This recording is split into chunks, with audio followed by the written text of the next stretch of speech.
ពេ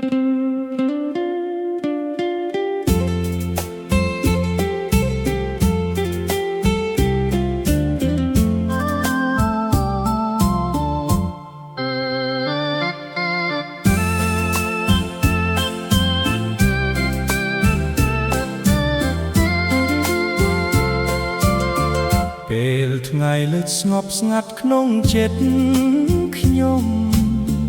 មើលមេឃលឿងក្រហមលងក្រោមភ្នំខ្ញុំដឹងច្បាស់ព្រះនៅចិត្តជានិច្ចទោះយប់ងងឹត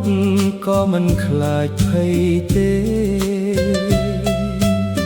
ខ្យល់បក់ថេកដូចសំលេងហើប្រាប់ថាព្រះអង្គមិនដែលទៅឆ្ងាយ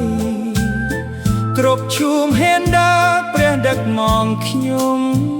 ឆ្លងកាត់រាត្រីដោយព្រះគុណធំពេលថ្ងៃលិចខ្ញុំមិនណែកតាព្រះអង្គនៅចិត្តមើលថែរក្សាឆ្លងកាត់រាត្រីមិនខ្លាចអ្វីព្រះនៅជាមួយខ្ញុំមានសុខសាន្តពេលថ្ងៃលិចចិត្តស្ងប់សុខពេលអស់ការពារគ្រប់ពេលទាំងអស់ដល់ព្រឹកថ្មីខ្ញុំនឹងអស់សប្បាយព្រះនៅជាមួយខ្ញុំគ្រប់ថ្ងៃ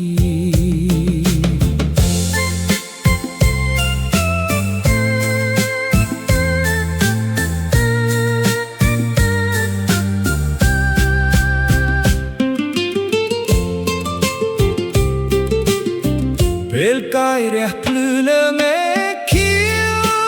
វចិត្តខ្ញុំស្ងប់ដោយព្រះពិតជាស្រឡាញ់ទោះមានបញ្ហាឬទឹកភ្នែកហូរព្រះកាន់ដៃខ្ញុំមិនឲ្យខ្ញុំតែឯង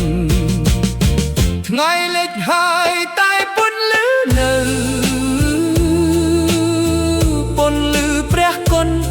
ក្នុងចិត្តខ្ញុំរាត្រីកន្លងព្រឹកថ្មីនឹងមកព្រះនៅជាមួយរហូតអស់កាល